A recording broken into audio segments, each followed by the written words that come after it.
आज के इस वीडियो में हम डिस्कस करने वाले हैं बीसीए फर्स्ट सेमेस्टर का फंडामेंटल और मैथमेटिकल स्टैटिस्टिक का क्वेश्चन पेपर है 2022 का। अगर आप पीयू से कर रहे हैं तो 65 नंबर का आपका क्वेश्चन पेपर आएगा। इसमें आपको 3 घंटे दिए जाएंगे। ठीक है, आइए हम स्टार्ट करते हैं क्वेश्चन को समझना। सेक्शन ए में जो है आपके पास 2 क्वेश्चन है, सेक्शन बी में 2 क्वेश्चन रहेंगे, सी और डी में 2 क्वेश्चन रहेंगे। एक एक अटैम्प्ट करना है आपको।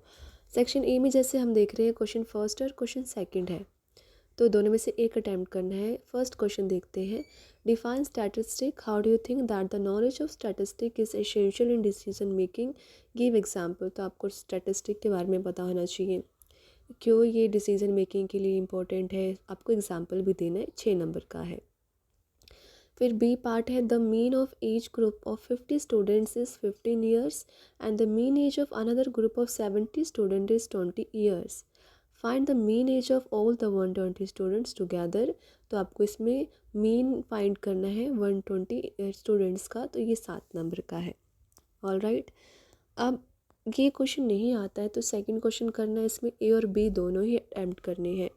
ए में पूछा है define tabulation of data and it's subjective, also write advantage and disadvantage of tabulation. Theory part है ये टैबुलेशन का।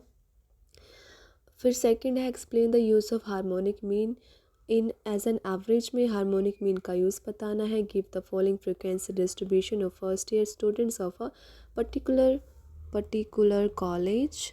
और उसके बाद है कैलकुलेट द हार्मोनिक मीन, आपको फिर कैलकुलेट करना है। ये 7 नंबर का है। सेक्शन ए आपका ख़त्म होता है।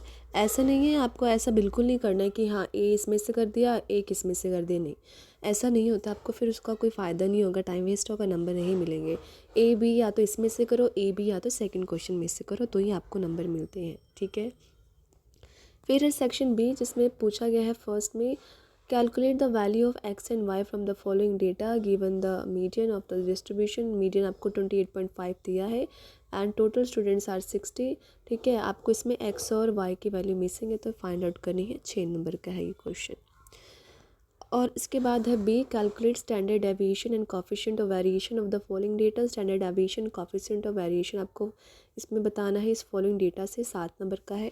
और ये क्वेश्चन बहुत ज़्यादा इजी, कोई टफ नहीं है अगर आपने प्रैक्टिस की है तो। अगर आपने इकोनॉमिक पढ़ी है तो। फिर फोर्थ क्वेश्चन आ जाता है, थर्ड नहीं आता है आपको, फोर्थ कर सकते हैं आप। ठीक है, फोर्थ क्वेश्चन में पूछा गया है, 1 सेकेंड या तो आपसे जो है फोर्थ क्वेश्चन में क्या पूछा गया है, define various absolute measures of dispersions के आपके वेरियस एब्सोल्यूट बताना है आपको मेजर ऑफ डिस्पर्सन के। एंड देन बी है find out median and mode for the following data. Median और मोड आपको फाइंड आउट करना है। 7 नंबर का है। अब हम डिस्कस कर लेते हैं। सेक्शन सी में पूछा गया है define concurrent deviation method of correlation, calculate coefficient of concurrent deviation for the following data से आपको बताना है। 6 नंबर का है। और बी में आपसे जो पूछा गया है following are the marks obtain by 8 students in 2 subject as given below, calculate the Spearman's rank correlation of coefficient. तो आपको स्पीयरमैन्स रैंक कोरिलेशन भी आना ज़रूरी है। 7 नंबर का है तो ये कर लेना। फिर क्वेश्चन नंबर है 6 ए और B. What is meant by coefficient of correlation between two variable? Also distinguish between positive correlation and negative correlation। ये 6 नंबर का है। फिर है calculate Karl Pearson coefficient of correlation, x and y आपको गिवन है। ठीक है, तो ये आपका था सी सेक्शन एक और बार ही देख लो। सी सेक्शन में जो आपका ये क्वेश्चन है फिफ्थ और सिक्स्थ दोनों का ए बी पार्ट है। फिफ्थ करो अटैम्प्ट, फिफ्थ नहीं आते सिक्स्थ करो अटैम्प्ट। ठीक है, ऐसे करना है आपको।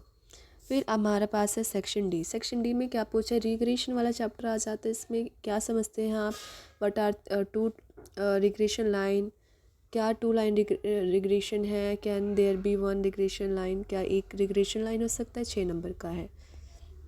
देन इसके बाद है चेक कर लीजिए। ओके।